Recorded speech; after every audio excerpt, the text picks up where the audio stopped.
Part 3. The Human Factor. Chapter 5. The Psychology of Detachment.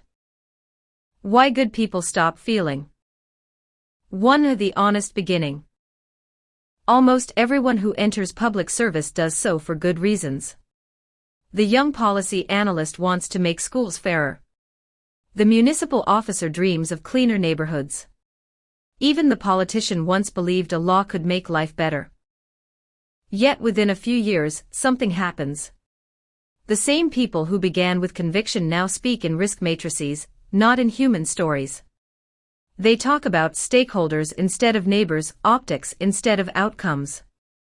It isn't that they stopped caring, it's that caring hurts too much in a system that rarely rewards it. This is ethical fatigue, the quiet erosion of empathy under the weight of procedure. 2. The empathy erosion curve. Psychologists studying professions with chronic moral stress, medicine, law enforcement, social work, observe a pattern called the empathy erosion curve. In the first years, emotional engagement is high. By mid-career, exposure to suffering without resolution breeds detachment. In politics and bureaucracy, the curve is steepened by an additional toxin, impotence. When decision-makers face human pain they can't directly fix, the brain defends itself by dulling feeling. What looks like indifference is often self-preservation. 3. The shield of abstraction. Abstraction is the bureaucracy's favorite sedative. A spreadsheet of 1-200 households affected spares the mind from 1-200 faces. Acronyms like KPI, ROI, FTE transform people into metrics. Language becomes armor. Neuroscientist Tanya Singer notes that empathy triggers pain centers in the brain. Distance, physical or linguistic, reduces that pain. Institutions seeking efficiency unconsciously codify distance. The result, policy written to minimize discomfort for the decision maker, not the citizen. 4. A hierarchy and the numbing of conscience. In any hierarchy, responsibility diffuses upward while accountability trickles downward. Milgram's famous obedience experiments showed how ordinary people inflict harm when authority absolves them. The more complex the chain of command, the easier it is to hide moral cost in paperwork. A mid-level official can say, "I was following protocol." A minister can say, "I was following advice." No one feels like the author of suffering. Systems don't feel shame, people do. So people learn not to feel. 5. The stress response of power. Power doesn't merely corrupt, it changes chemistry. Studies at the University of California found that individuals in positions of authority show reduced mirror neuron activation, the neural mechanism for empathy. Constant stress floods the body with cortisol, narrowing emotional bandwidth. Leaders learn to suppress empathy to maintain composure under scrutiny. Over years, suppression becomes habit. The thick skin, celebrated in politics, is physiologically real and psychologically costly. 6. The culture of cynical professionalism. Inside institutions, cynicism masquerades as competence. The rookie who shows moral outrage is told, "You'll learn." Passion is reclassified as naivete, irony as maturity. Meetings reward detachment because it signals control. The more emotionally fluent an employee, the more unserious they appear.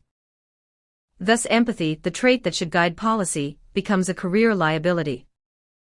7. The moral disengagement toolkit. Albert Bandura identified mechanisms of moral disengagement, mental tricks that let good people do harmful things. Euphemistic labeling, calling layoffs, right-sizing.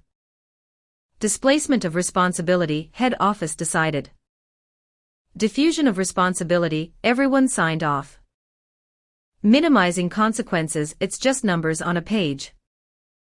Dehumanization, these aren't citizens, they're clients. Institutions automate these defenses.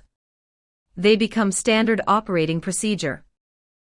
8. A compassion collapse. Empathy isn't infinite. Researchers call the brain's saturation point compassion collapse. Beyond a certain scale, emotion shuts down. One refugee's story moves millions, a million refugees become statistics. Bureaucracies operate permanently beyond that threshold. The solution isn't to demand endless empathy, it's to design systems that translate feeling into feasible action before numbness sets in. 9. Keeping the heart in the system.